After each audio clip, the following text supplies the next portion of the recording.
I've decided while Susanna was reading the scripture, in fact, that I would just reenact the story that she told. Would that be all right? So I need to start in Jerusalem. Timing is everything. How something occurs to you and what it means is concealed in the timing of it. So the writers of the Gospels are careful to tell us the timing of the resurrection. Now, nobody knows for sure when Jesus rose from the dead. I mean, actually rose from the dead. All we know is when it first occurred to them, when they noticed. Matthew and Mark say it happened after the Sabbath. Luke says very early in the morning. John says while it was still dark. Matthew says it was just before dawn. Luke says early in the morning. Mark says as the sun was rising. Skeptics like to point out the contradiction in the timing as if this were a flaw, but they miss the point. The point is not to tell us the time of day. The point is to tell us how it occurred to them. And so John says Easter happens while it is still dark. And Mark says Easter happens just before dawn. Matthew says it will happen after the Sabbath. And Luke says it'll come very early in the morning. All four Gospels say it happened on the first day of the week. This is because in the Bible, the first day always marks the beginning of something new. It's a restart. The past day, week is over. It's an entirely new time. So Easter, they all say, marks the end of the previous era and the beginning of a whole new week. So Bart would say Easter is a new eon of time.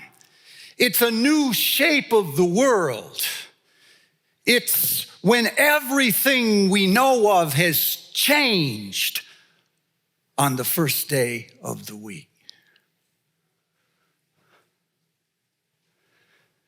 It's one thing to believe in Easter. It's something else when it occurs to you. When you believe in it, you say, He is risen. But when it occurs to you, you hear other phrases you didn't hear before. People, Easter didn't just happen. It has occurred to me. This morning when I got out of bed, I heard a voice say, He is going ahead of you. There you will see Him. On my way home, I'll stop at the cemetery and look at two graves of family members I've buried in the last 3 years. And I'll hear another voice say, Why do you look for the living among the dead? By the time I get home tonight, I will hear another voice say, Don't be afraid. Go tell the disciples. And just before I turn in, I'll hear another voice say, Peace be with you. As the Father has sent me, I'm sending you. All of those voices happened on the same day. Easter. This is that day. Now, in Luke's mind, everything happens in Jerusalem and everything happens on the same day. Every transition in the story in Luke 24, read it when you get home, is a continuation of what started that day. And the only two times in Luke's story where we have any idea what time of day it is in verse 1 and in verse 29. In verse 1, it says, very early in the morning, they came to the tomb and found that it was empty. And in verse 29, it says, the day is almost over. The evening is near. One translation says, the day is spent. The night is upon us. So those are the only two time frames you have, one in the very early morning and the other at the end of the day. Every other story occurs in between those two times. And when you get to the end of Luke 24, you find that the Jesus who actually came back from the dead before dawn has actually appeared to his disciples for the very first time. And so the end of the day is actually the beginning of the day. We've come to the end, and it's the beginning. The end is where we start from.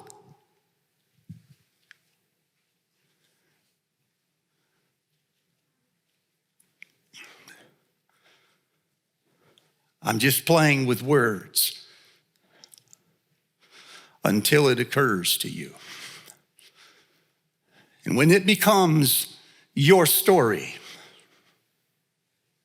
you'll see the significance of every phrase Luke has loaded into this story. In spite of the fact that this is that day, there are some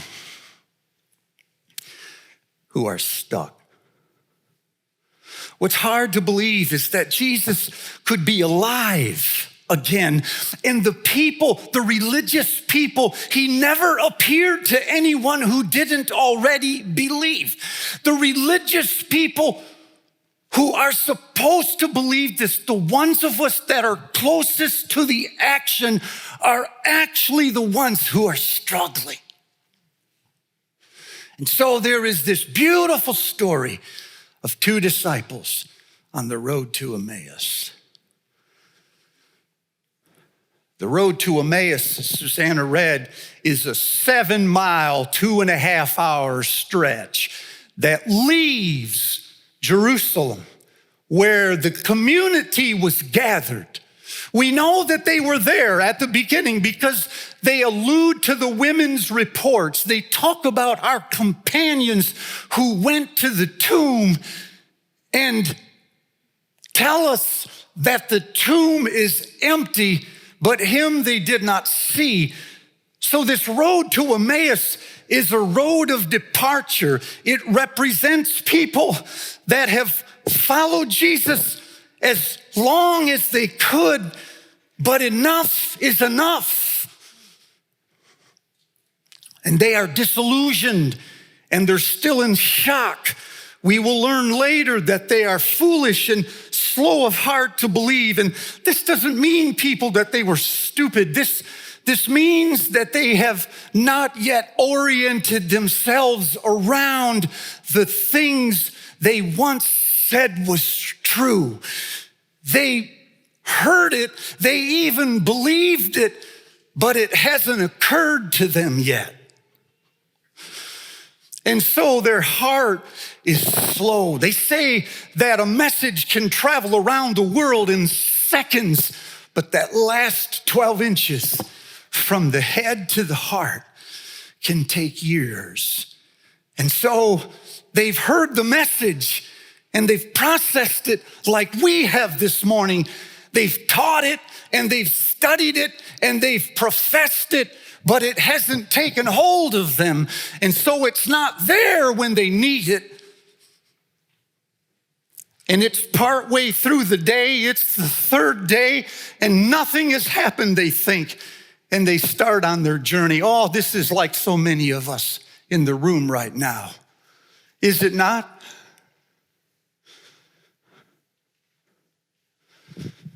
You heard these stories as children, and you went to class, and some apologist or some theologian could prove logically that the tomb was empty, but him they did not see. Him they did not see. You haven't met anyone who was in a room when Jesus came into the room. And so all you have this morning are stories, these mysteries. They're interesting, but they haven't occurred to you yet. And you're somewhere on this 7-mile stretch in between all the things you expected and everything you still want. Emmaus is that space in between. They call this liminal space. It's that space in between your past expectations and your future hopes. But this here on Emmaus are your current realities. Nothing that is happening to you on this road lines up with what you once believed or what you still hope is true. You're in liminal space. You have to leave the place you once were because you can't believe that stuff anymore. It doesn't line up with reality, but you don't know what to believe. And so you just wander with your friends on the road to Emmaus. The closest we have to this in the Old Testament is Abraham. When he was called out of his homeland into a land, well, I'll show you later. Have you ever been there? You have Israel. When the sea is parted, the miracle has happened.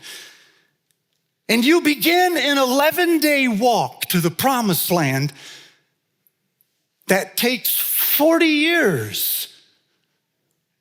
Exodus says, you don't go down the straight road. He takes you down the crooked road. That's liminal space. You once believed every promise Yahweh has made, but the Babylonians have just destroyed your temple.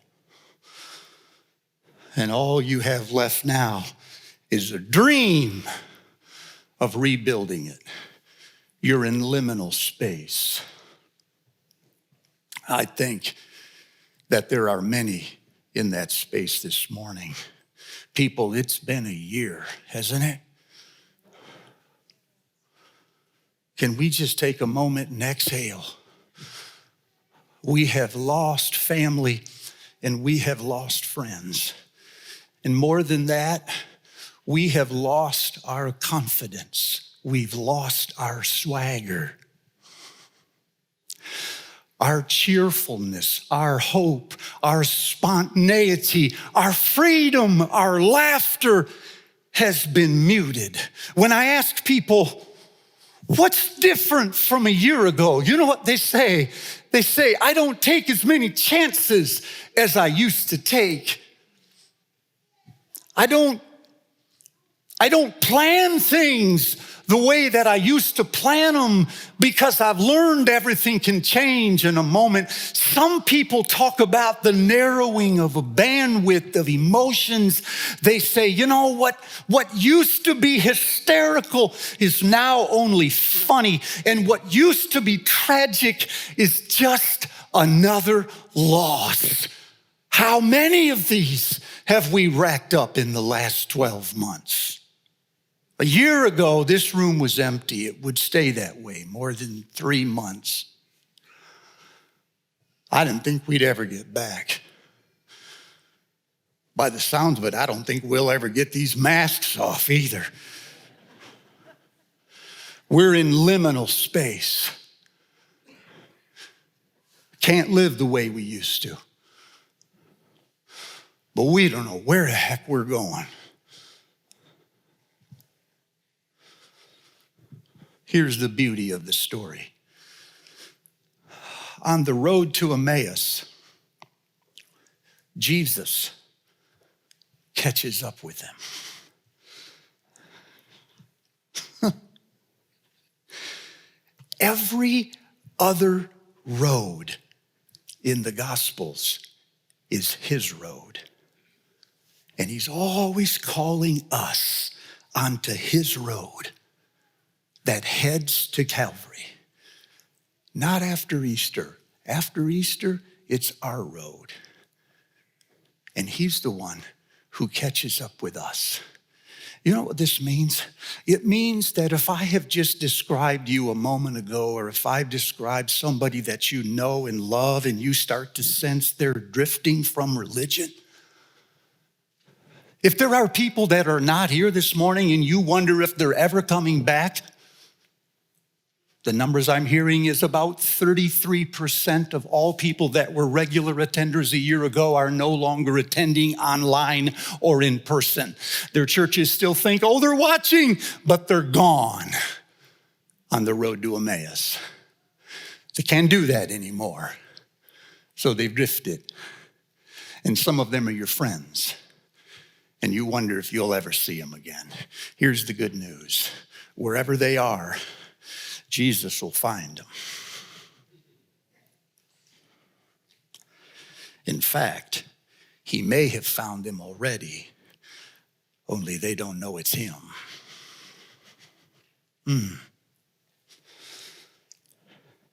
What are you talking about, he says. So you tell him everything that has happened. You're shocked. How can this person be the only person who does not know what has happened in these last 12 months? Do I have to explain? Oh, I'm tired of talking about this. And so you just start venting. You start gushing all of this emotion, talking to this stranger about everything that has happened. And what strikes me about this is he listens patiently for the longest time until you're done. And then when you're done, he starts talking. And when he talks, it occurs to you, he not only knows what has happened, he knows all that has happened. He has taken the little story that you've told him when you were gushing, and he has put it in the backdrop of a much larger story. And he's told you this is not only what happened, this is what had to happen so that God would have his way. In the suffering, he says, was the glory, not afterwards.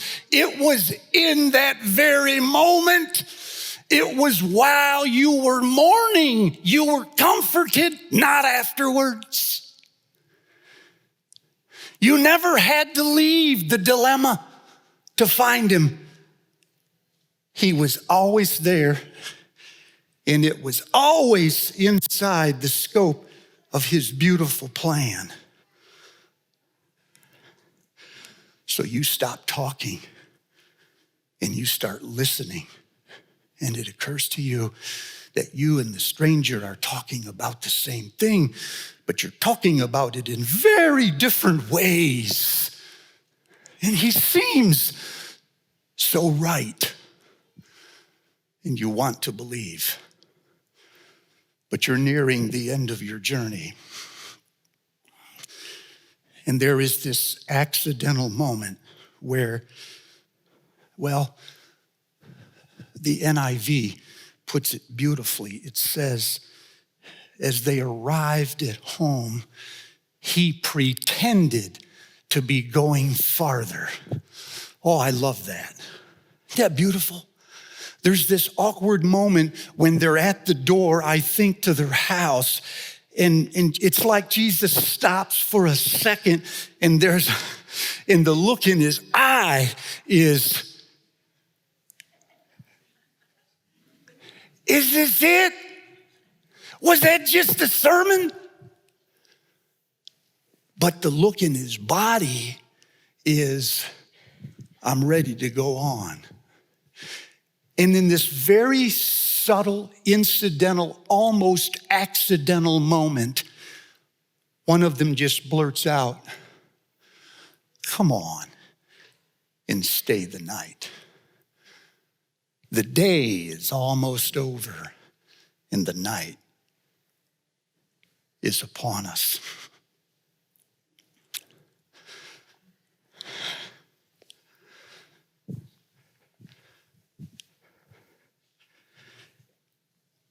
If he doesn't make that ask, nothing happens after this moment.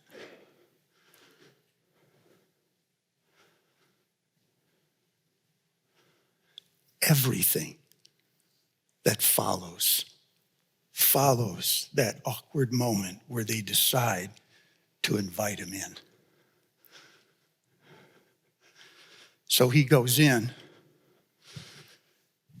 and you scurry together something to eat because it's late in the day. And as you're reclining around the table,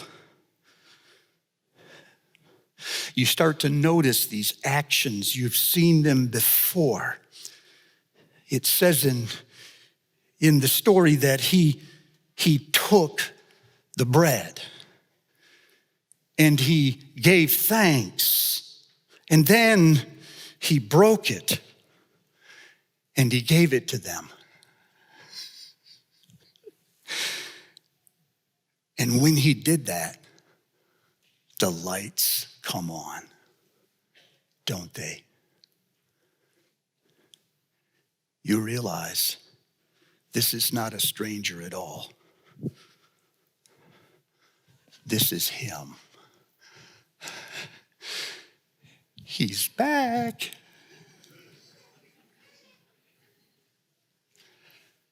Seven miles away from the community where you left him.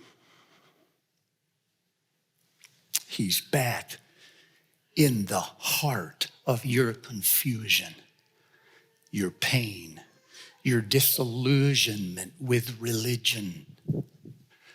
All of the rumors, gone. You no longer believe in Easter. You know it because you met him.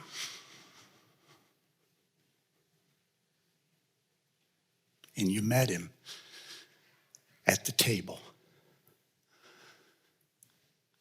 So you jump up and you scurry 7 miles back to the place where you began, and you start talking. This time, you sound like one of those fanatics who were talking to you when the day began, but now it's occurred to you. You've seen it, you've felt it, it's real, it is right in front of you. I saw it, you say, when he broke the bread. That's when the lights come on, and I knew it was him. And suddenly, out of the blue, there he is again.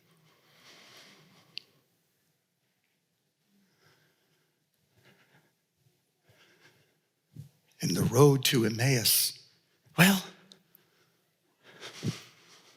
the road to Emmaus is a movement in seeing him. When the day begins, you see him, but you don't recognize him.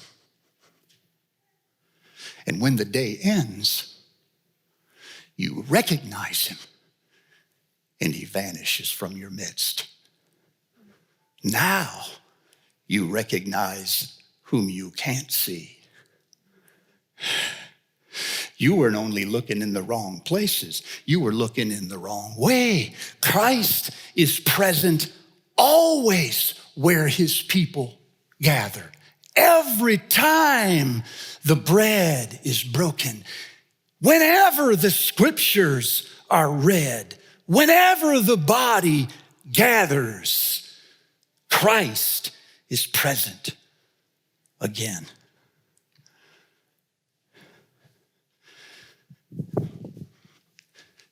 And all of it is on the same day. It's always Easter. Even late in the day, just before dark, it's still Easter. Because Christ is present. If you've come to help us serve communion this morning, this would be a great time for you to make your way to the front.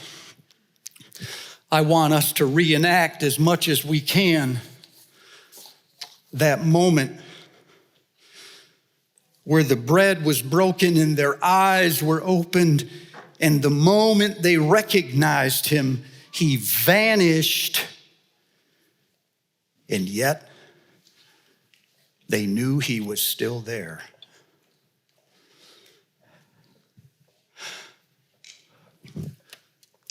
I went looking through the Old Testament to find prophecies where God spoke of a day that was coming. That time in the future when the journey on the road to Emmaus would end. And the prophets Isaiah, Jeremiah, Ezekiel, and some of the minor prophets spoke eloquently about that day. On that day, they said, the haughtiness of men will be bowed down and the Lord alone shall be exalted. On that day, the branch of the Lord will be beautiful and glorious, and the fruit of the land will be the pride and the glory of Israel. On that day, he will take away the burden from our shoulders and the yoke from our necks. He will recover the remnant of his people, and they will proclaim his name and tell the world what he has done. On that day, there will be an altar to the Lord in the midst of the bondage, and they will return to it. And there will be a highway of the Lord leading out of bondage, and they will travel on it and return home. On that day, the deaf will hear and the blind will see, and the word of the Lord will be known again by the people, and every person will cast away their idols, and the Lord God will break the yoke off of their necks and free them.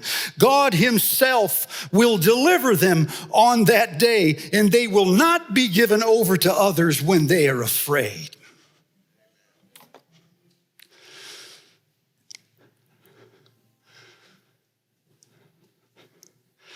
This is that day.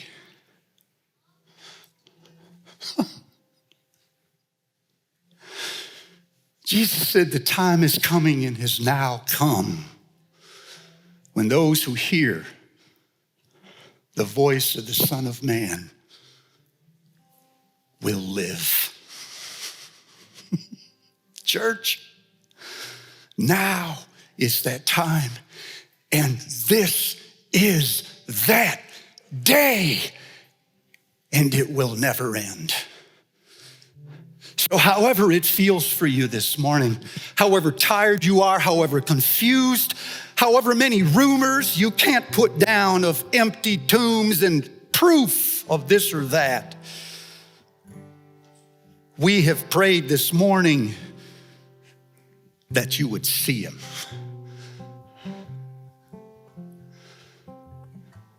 And that you'd see him from the inside in a way that is indelibly stamped on your mind and your identity, so that when you leave, you are new again.